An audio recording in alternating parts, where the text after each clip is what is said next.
CBS Radio Mystery Theater presents...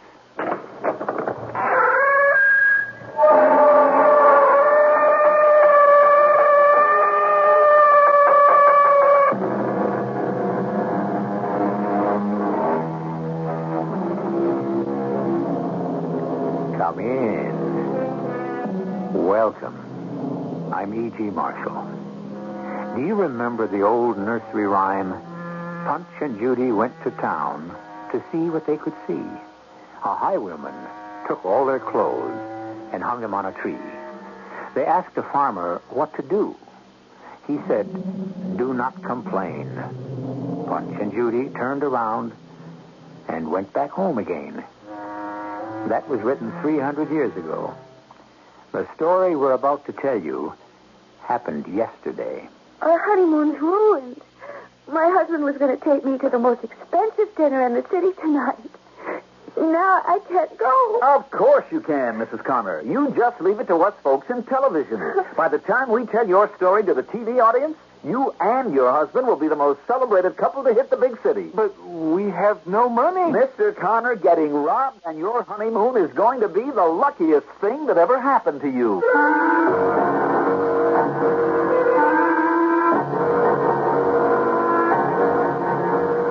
Our mystery drama, Big City Blues, was written especially for the Mystery Theater by G. Frederick Lewis and stars Russell Horton and Marion Haley.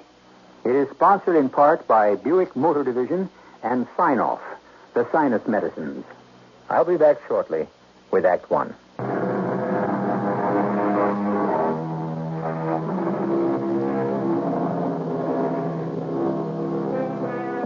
It made all the headlines. It could have been written by O. Henry, said the newsmen. Interestingly enough, neither Harold nor his wife, Marge Connor, minded at all if we used their real names. It was the big city where it happened. They objected, probably because it was sort of embarrassing the way it turned out. So when the mayor asked us not to say where this happened, we agreed and said, okay, we'll call it Big City. It began the day Marge and Harold checked into the Big Glass Hotel in Big City. You had a reservation. What did you say your name was? Mr. and Harold Connor. Connor. Mr. and Mrs. Harold. For how long was that? Oh, I don't know. A week, we hope. Until the money runs out. Until the money...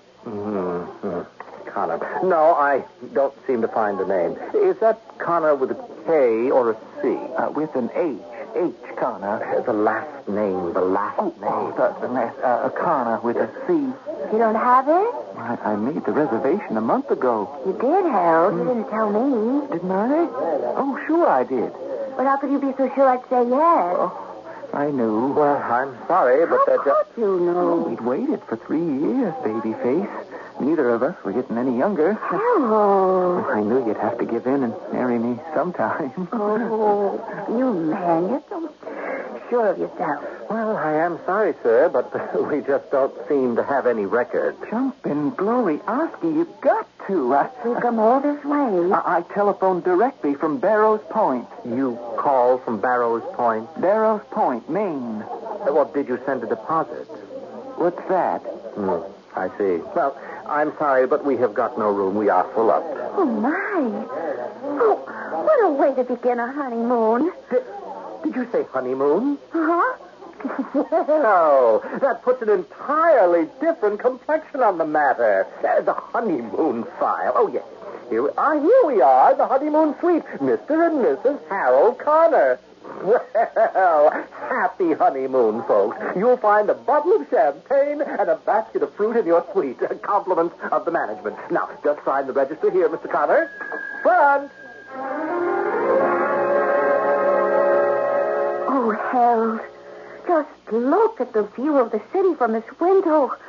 Why, it's spectacular. You shouldn't have said that about we're staying here until the money runs out, Lovey. What are they going to think?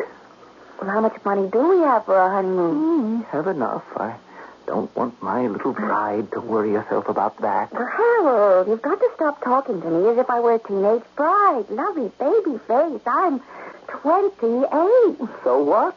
I'm 34. We're mature people. We don't talk like that. Even on a honeymoon? I don't see what age has to do with it. My parents married at 40. Honey bun. Oh, Harold, I don't see your dad calling his 40-year-old bride, your mother, honey bun. Oh, now, let me think. What do I wear tonight? Oh, our first big night on the town. Where are we going, Harold? To the most expensive restaurant the taxi driver will take us to. My taxi?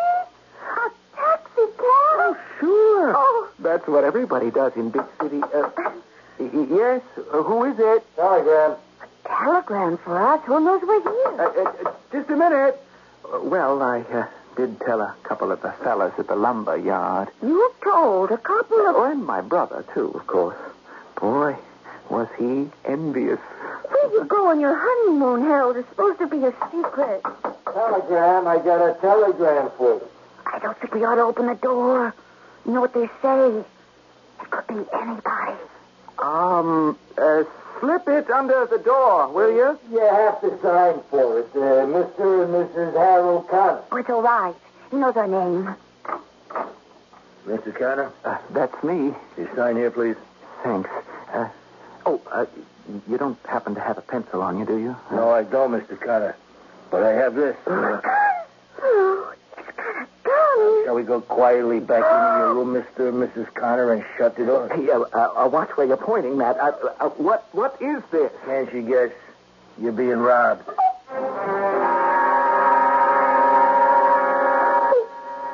We've nothing left. Nothing. Everything. Operator. Absolutely everything. Operator! I'm not getting anything out of this phone. Oh, you didn't leave us a single thing, Harold. My wedding ring, my engagement ring, my earring. What did you do with this phone? They got it all marked off with names. I dialed room service. I dialed bell captain. Nothing. Hello? Hello? Cool he was. Took everything and thanked us and walked out of here like he was an old friend. There's only two more things left to dial. Barber shop and beauty parlor. Oh. May I help you? We've just been robbed. What did you say? I said we've just been robbed. That's what I said. Oh, my, oh, my, oh, my. This man walked in, said there was a telegram, and he had a gun. A telegram? Oh, not again. Well, what are you going to do about it? I've been cleaned out. My wallet, all my money, my wife's clothes, and my best suit. Oh, dear, oh, dear, oh, dear. So, what will we do? Let me see. Wait, sit tight. No. You come down to the desk. Don't panic. Who are you? What did he say, Harold? He says, don't panic. Who am I? Well, tell him. Hello. What room is this? This is, Marge, what room is this? How do I know? Just tell him who we are. You'd better come right down to the desk, sir. Did you say that the thief took your wife's clothes? Was it a lady thief? Marge, he wants to know if it was a lady thief. Give me that phone. Hello. Who is this? Oh, hello. We seem to have crossed wires. Madam, will you kindly get off the telephone? You're interrupting an emergency call. I was talking to a gentleman. I know you were. My husband. Now, who is this? Oh, the gentleman is your husband? Yes. Oh, you're married. Yes, now you listen to me. I don't know how you run your hotel, but I am coming down this instant to the lobby, and we want action. We have been robbed. Now, madam, now, please, don't do anything hasty. I'll come right up to your room and straighten out everything. Just tell me which room it is. The honeymoon suite. The honeymoon suite. Oh, my goodness gracious. I'll ring up the police right this instant and be up there in no time. Don't go away now.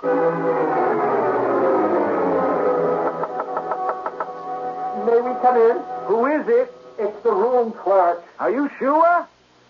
I'm going to be mighty careful about who I let in, Marge. Of course I'm sure. Now put the door on the chain and open it and take a peek. Should I do that, Marge? Well, I don't see what's the difference, Harold. If Bonnie and Clyde and Butch Cassidy should walk in here now, there's nothing left to steal. I'll put the door on the chain. Hi. Who is it, Harold? It looks like the man from the desk downstairs. What man? The one who couldn't find our reservation. Hello, Mrs. Cotter. My name's Ronald. I'm the desk clerk. Who's that with you? I'm Don Purvis. Celebrity Corner? Channel 9? We don't get Channel 9 in Barrows Point. We don't get any channels. Oh, open the door, Harold. We're wasting time. Oh, excuse me. I have to close the door to open it. Yeah. Well, come in. Oh, this is simply awful, Mr. Connor. I do apologize. Did you call the police? Well, I certainly did. This man just walked in here and robbed us blind. Our good clothes, her watch, my watch, all our money. Oh, dear. Whatever must you think of our security? I don't know what to do. I can't pay for this room. This suite. Can't pay for that either. Well, don't you worry, Mr. Connor. I'll see to it that the hotel gives you this room for as long as you want to stay. Now, Don, let's not exaggerate. Ronald, these folks have suffered mightily on their first visit to the big city. And I doubt very much if the folks watching Celebrity Corner on 9 would be very happy about you kicking the Connors out. Kicking them out? Who ever said such a thing? I'll show you how we do things around here. Hello, Oscar. Oscar, you send up another bottle of champagne and a basket of fruit. Make that 2 baskets of fruit. A honeymoon suite. Oh, and Oscar, put in some extra seedless grapes. Seedless grapes.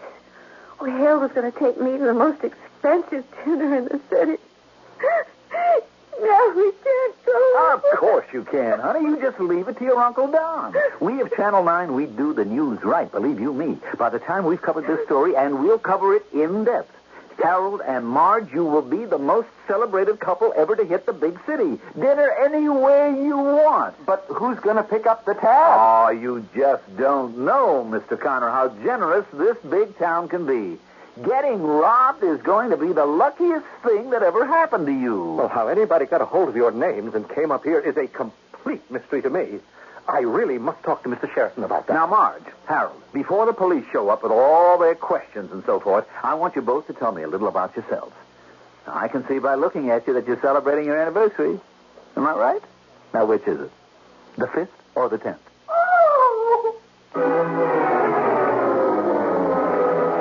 I wonder if what's happening to Marge and Harold Connor has happened to other honeymooners.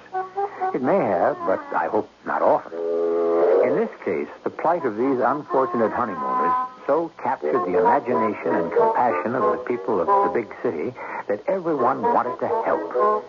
Their bad news produced lots of good Samaritans. I'll be back shortly with Act 2.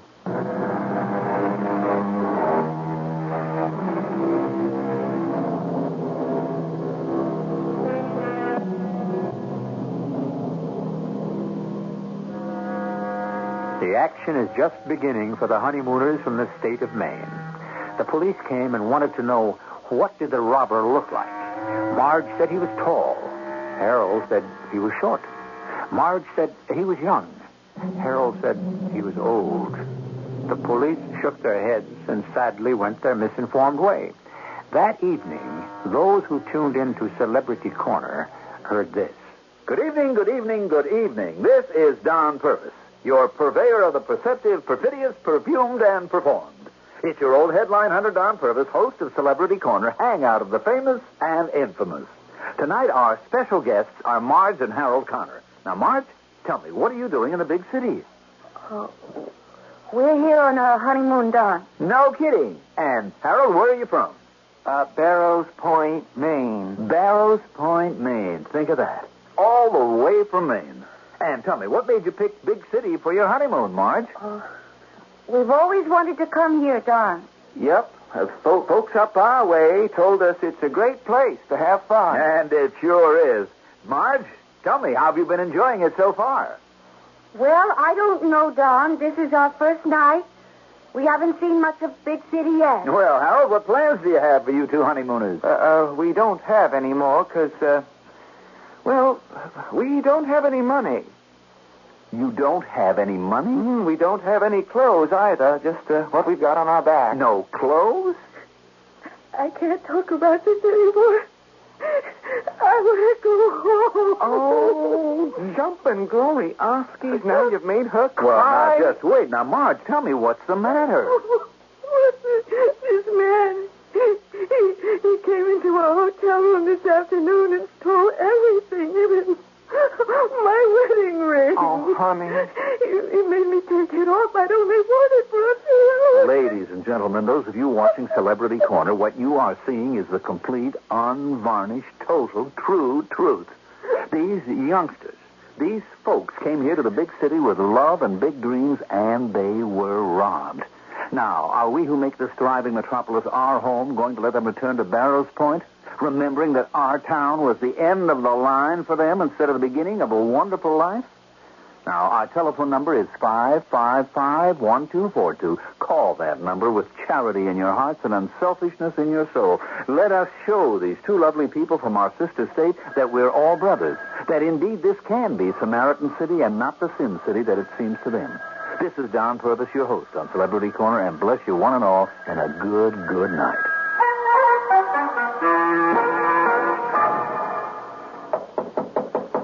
Who is it? Don Purvis, kids. Open up. Don Purvis. Oh, let him in. Let him in, Harold. Hi, everybody. I thought I'd find out how the world was treating you today. Well, what is this? What did you do? Rob a department store?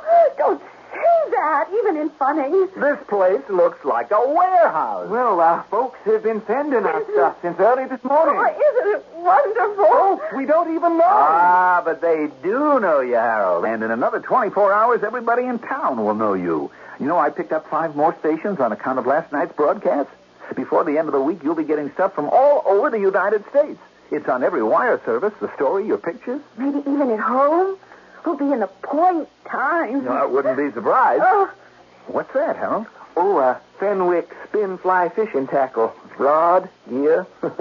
Wait till I hit the trout with this. Oh, and I got a whole box of tunic shirt things, Don. Look. One in black, one in white, a green one, orange, pink, peach, blue, and this color.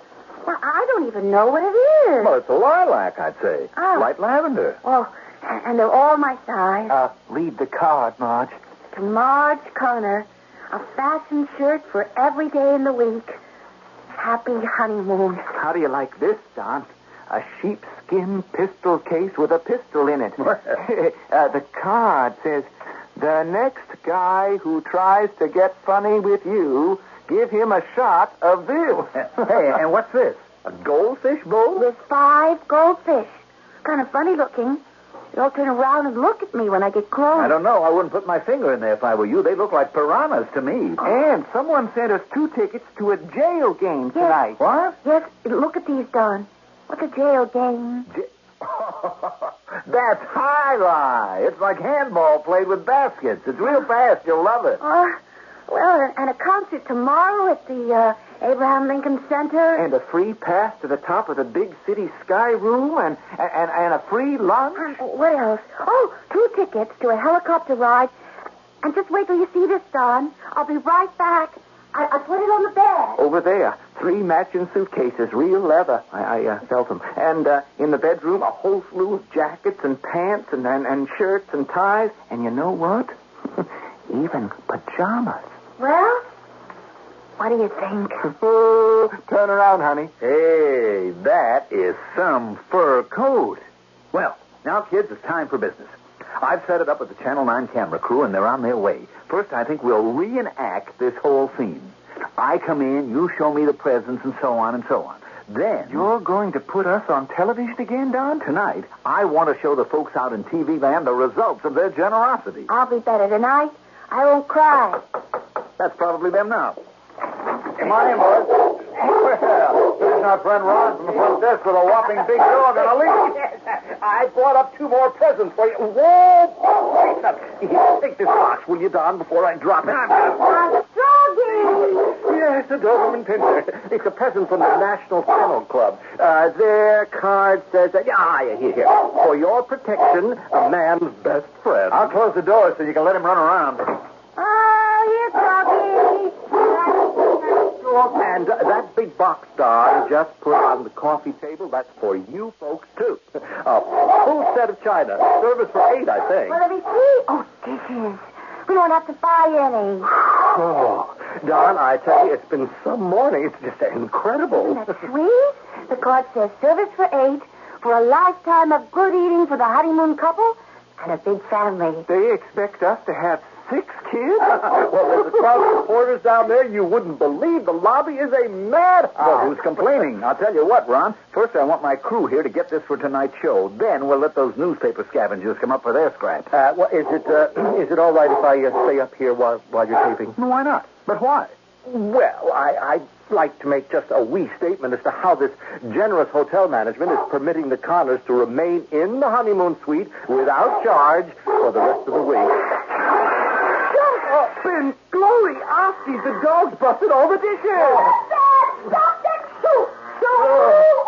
The dog is eating up all the food! Good Lord, he's into the seedless grape. It's all right, Marge. I've got him by the leash now. Look at this room! Everything's on the floor. Oh, what a mess! Here, boy. Come along, boy. I'll tie him up to the bit. Oh, I hate all this. You're lucky the dog didn't get into the piranhas. Oh, the dish is broken. All that wasted food. Now, Mrs. Connor, I'll take care of this right away.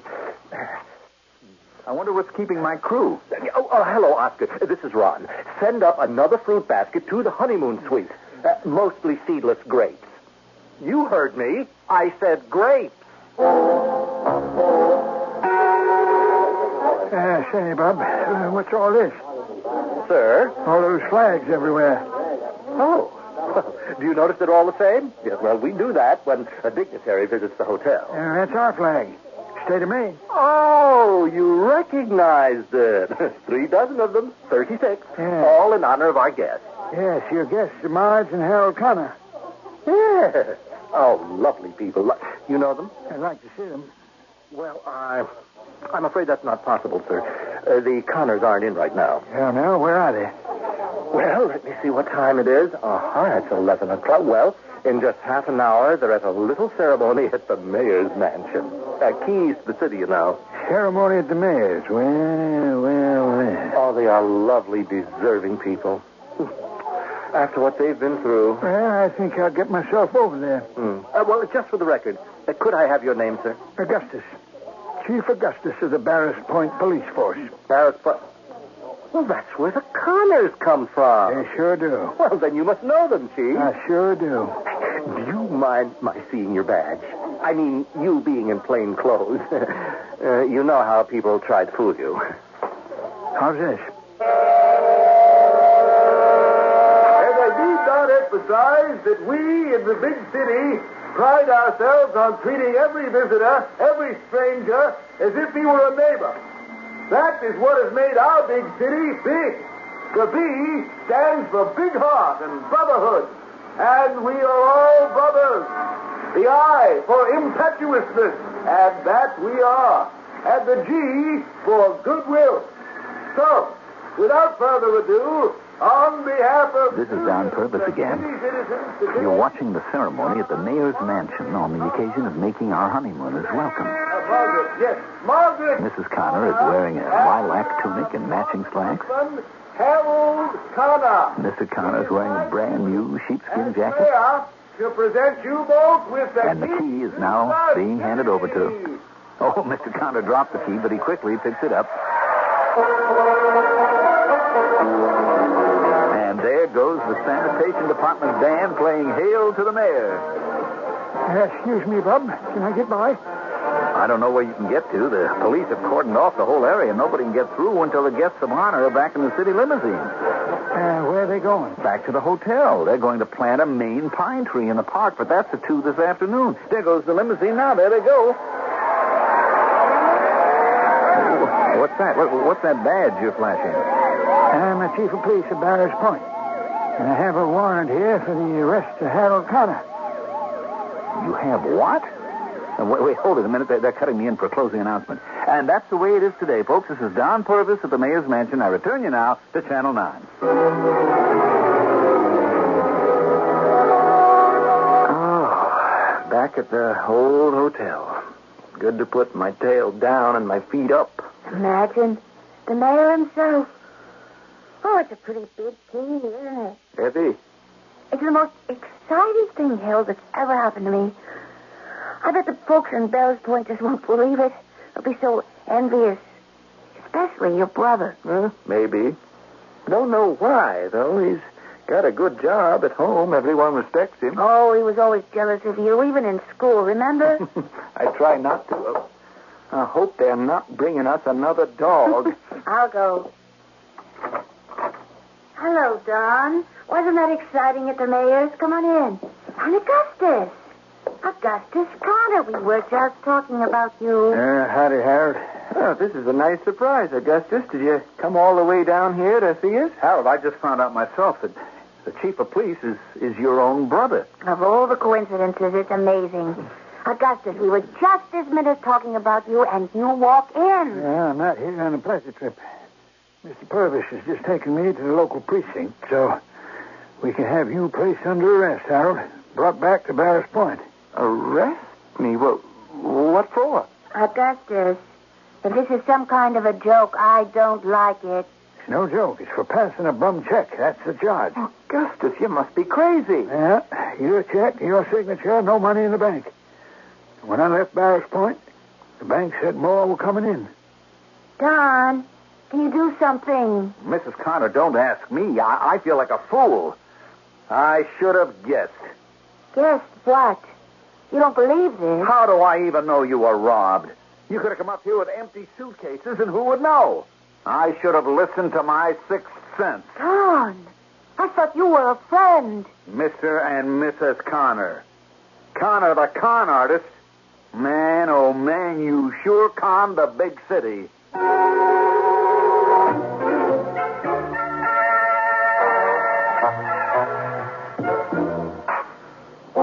Yes, perhaps it would have been better if, like Punch and Judy, who went to town in that old nursery rhyme, Marge and Harold Connor had turned around and gone straight back to Maine.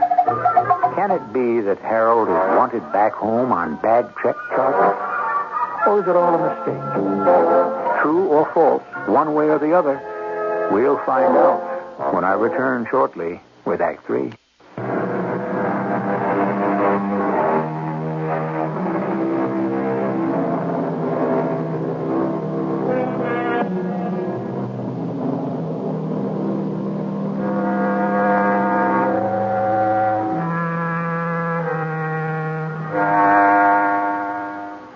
Since we started with an old nursery rhyme, appropriate, we thought, for this once-upon-a-time mystery, let us remind you of another. Once there were two brothers. The story's true, the story's sad. The trouble was, you couldn't tell which was good and which was bad. Let's find out. Well, our hotel has sure quieted down. Yeah, so's the whole town, Ron. Don, you're the only one I can talk to about this. So I'm glad you could join me after hours here. Well, what a jerk I was. What a dope. But how would you know? How could you help it? You were as conned as the rest of us. Have another one on me. No, thanks. You know I almost lost my job on account of those two. So did I. Mr. Sheridan finally calmed down and said he'd forget the whole thing if I'd pay for the flags and the seedless grape. Well, I had to get on the air last night and apologize. What, you heard me? Oh, well, I'm sorry I didn't catch the show, Don. What? But I had to personally go up and help the maids clean up the honeymoon suite. And personally, I had to take everything back to the people who gave it. Oh, this is so embarrassing. I just felt like such a fool. You can imagine what the mayor feels like. Newspapers came out and said he ought to be locked up with his own key to the city. Tell me, do you really think the Connors weren't even robbed? Well, it wouldn't surprise me.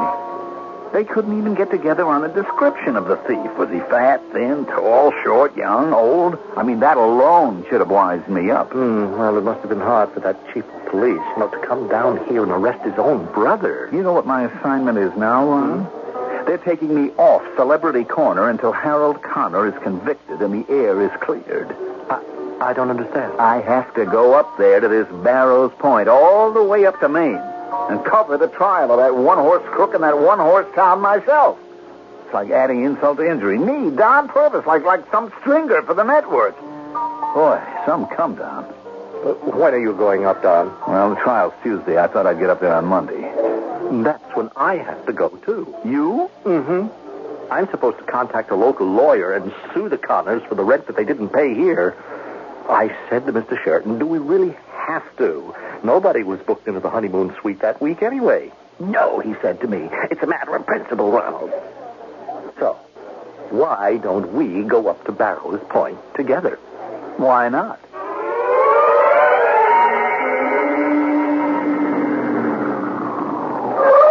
Don, are you sure this is where the Connors live? That's what they told me, Ronald, where I rented the car. I've been thinking. It isn't really right, our busting in to see them the day before the trial. Look, if Channel 9 sees fit to bust me out of the catbird seat and put me in the hot seat, I'm going to do the job like any other television investigative reporter. Well, you know, that day they snapped on handcuffs, you said some pretty harsh things to Harold. You know, calling the Connors con artists. Not harsh, forthright. Well, anyway, Harold said somebody else must have taken his checkbook. That he never passed a bum check in his life. And they seem such nice people. You'll pardon me, Ron, if I'm somewhat skeptical. Come on, we're wasting time. I can't. Why not? I haven't the face. I'm up here in Barrow's Point to get a lawyer to sue them for the hotel room. I can't just drop in on them as if we were old friends. All right, then stay in the car. All right, if you put it that way.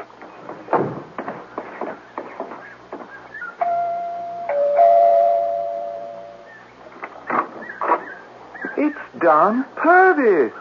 Sweetie Pie, it's Don, that celebrity corner television man from Big City. Oh, and the room clerk from the hotel. I didn't see you stand in behind Don. Come on in, folks. Come right in. Little wife and I, we're really glad to see you. Now, sit right there. That's our best sofa. Comfortable, isn't it? Oh yes, it's very. Well, actually, we're sorry to barge in on you like this. Well, actually, it's my fault. Ron came along with me, and, well... What is it, Don? Well, to tell you the truth, in spite of the millions of words that I've blabbed into a microphone, now that I sit here with you in your little house, I just don't know exactly where to begin. Shall we tell them, Harold? Let me, sweet. Mr. Purvis, I suppose you were quite within your rights to say to us the things you did. Maybe I would have, too, if I didn't know me very well. No, you really can't blame Don.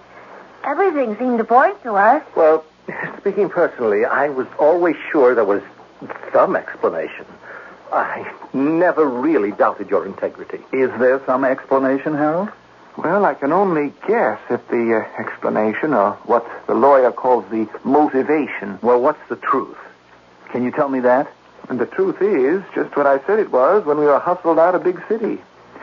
I'm innocent. Harold, you know what writing a bum check is, don't you? Of course we do. Everybody does. It's writing a check against funds you don't have. Now, honey, let me. What is true, Don, is I didn't have but a couple of dollars left in my account. I drew almost everything out for our honeymoon. And you didn't write checks against no funds? Nope. Not me. Well, who did? Well, I don't know if I'm allowed to tell you. Well, someone else took checks of yours and then... Not checks, Don. Just one. You mean forged your signature and got the money? Not exactly like that, but pretty much. Well, you have proof of this? Our lawyer does. And he says you're in the clear? Absolutely. This proof is good enough to stand up in court tomorrow? There isn't going to be any trial tomorrow. Oh, do you hear that, Don? Oh, I am so glad to hear that. You have no idea. No trial? Well, is that all you can say? Yep. You mean that's all you will say? Yep. All right, then. We'll just have to find out for ourselves. Yep. Guess you'll have to. Would anyone like a cup of coffee? Well, now, I don't think I'd mind. I'd like one. No, thanks. We're leaving. Thank you both, and all I can say is this is all very mysterious and peculiar.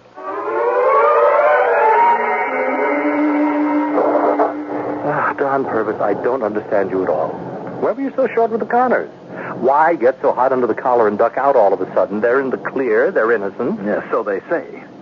You don't believe them? Well, I need corroboration. But you act like you wish they were guilty. Look, if they're innocent, and the whole thing is some mistake by the chief of police of this dear place, then we've had egg pushed into our faces 2 times in a row. Besides that, if I don't come up with one heck of a story, it may be my last story. And I kid you not, Ron. Remember, I was the one who put the Connors on page 1 in the first place. Yes, but But what would be the point in their saying what they said? If I knew that, I wouldn't be rushing back to the courthouse before it closes for the day. Oh, is that where we're going? That's where we were going. Oh, sounds like we've had a blowout. Let me get over to the curb. All right, I'm going to go take a look. Rotten luck. Front left tire's flat as a pancake. Look, I'll stay with this lame buggy since I took it out in the company name. Ron, you get yourself over to Car Hire where I picked this up and tell them to come get me, huh? Well, why don't you just jack it up and change the tire? Because there is no spare. This was the only car I could rent, so I took it. Now beat it. And look, don't come back here, Ron. The courthouse closes at 3. Go see the judge and see what you can find out. And if there is no trial tomorrow, find out the reason why. Well, why would he tell me? Because you'll ask him to. Now beat it.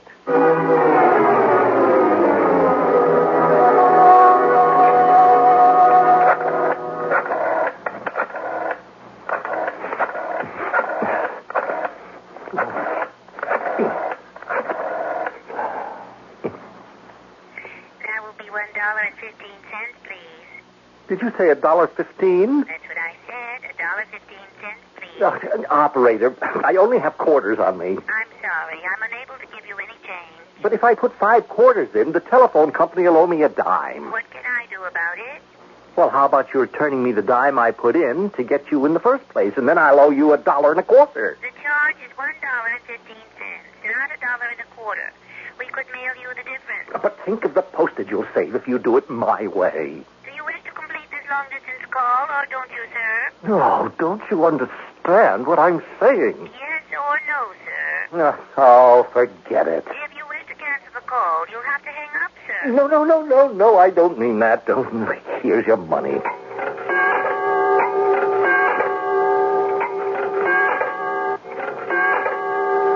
Do you wish me to connect you with the refund operator, sir? Oh, no, I don't. Just leave me alone. Hello, Mr. Sheridan. Ronald Davis here, calling from Barrows Point, Maine. I am sorry to call you on your private line, sir, but this is an emergency. No, I didn't get that local lawyer to sue the Connors because they are innocent. Yes, I just had a heart-to-heart with the judge. And it seems somebody passed one of Connor's checks with a scribbled signature on it, and it went through because of the magnetic numbers on the bottom of the check. No, there wasn't enough money in the account to cover because they'd drawn it all out for their honeymoon. Well, maybe it was a practical joke, and maybe not. Nobody here seems to know. Well, then the chief of police jumped the gun and swore out an arrest warrant. Well, anyway, the bank is not prosecuting. It was their mistake. Now, I'm coming to our mistake, Mr. Sheridan, and I think we'll be making a big one, if you don't get into the action before this news gets out. I mean, people think we thought they were conning us for the hotel room. Well, what I'm saying right now is we ought to invite them back to the hotel and throw them a big party, or we're going to look mighty silly.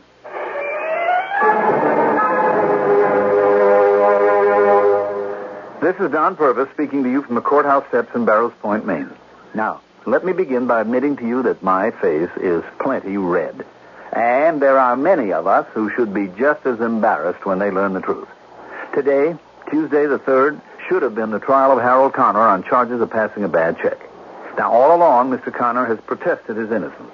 And I'm sure all those down in Big City who opened their hearts and their pocketbooks to the Connors will be glad to hear they are completely exonerated. Harold and his sweet, trusting wife, Marge, are here with me and have consented to answer a few questions. Now, Marge, I'm going to start with you first, if I may. Tell me, how does it feel to have your husband vindicated? Fine. It feels just fine. Now, Harold, let me ask you. Has the person or persons who presented a check of yours been caught? No, Where is he? nobody knows. But the teller at the bank knows that it wasn't you. Yep, Do they know who it was? yep. The bank teller remembered. Well, then why hasn't that person been arrested? Because there's no one in Barrows Point who can make an arrest. Well, where's your brother, Augustus? He's the one who left town. I see. Well, why would he do that? I mean, why would anyone want to get you into trouble? Oh, because maybe they were jealous. You know, reading about us in the newspapers, being on TV, getting all those free presents and the free good times. Well, I'm not going to embarrass you two by asking you to identify who was suspected because I think it's pretty much common knowledge around these parts. And it's possible this beautiful Maine town will be getting themselves another chief of police. Oh, they are tailed already. But he turned it down. Yep.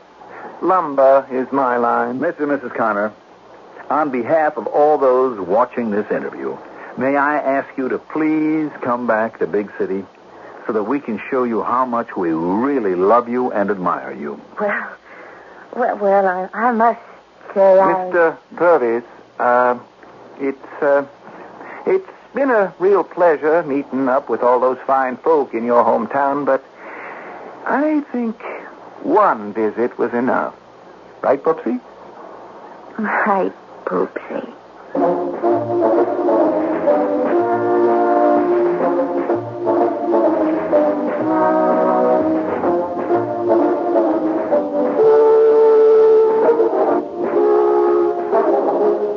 To end where we began, let me quote for you the last verse of our ancient nursery rhyme. Punch and Judy settled down. For that, hip hip hooray. They had their fill of highwaymen and never strayed away. Now that may be all right for an old-fashioned nursery rhyme, but for today, is it a good idea never to leave home because you might run into some bad luck? Perhaps I can come up with an answer when I get back to you, which I intend to do shortly.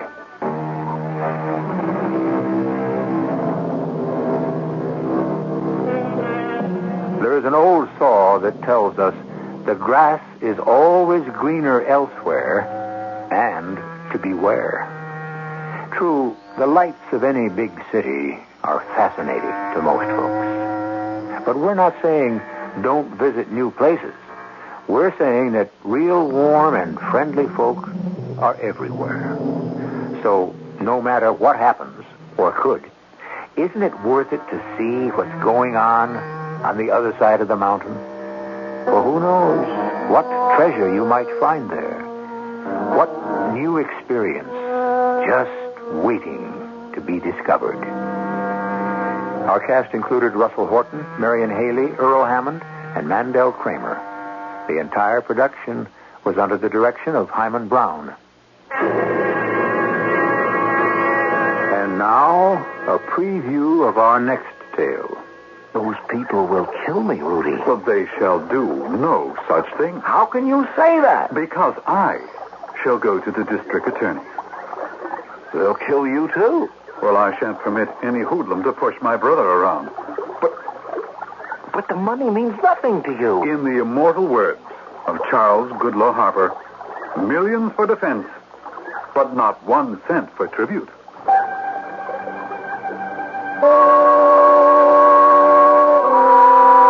And then I saw it. My brother had just suggested how I could pay off the boss and have a fortune for myself besides. Of course, someone would have to die. But as long as that someone wouldn't be me, what difference would it make in the cosmic scheme of things? Radio Mystery Theater was sponsored in part by True Value Hardware Stores. This is E.G. Marshall inviting you to return to our Mystery Theater for another adventure in the macabre. Until next time, pleasant dreams.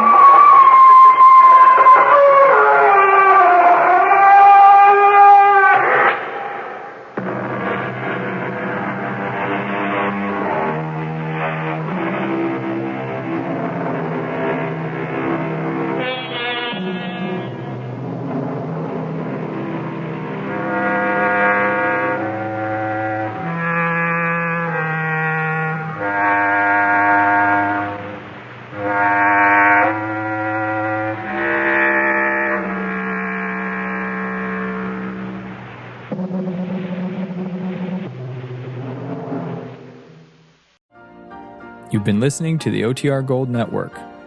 Find more classic radio at otrgold.com.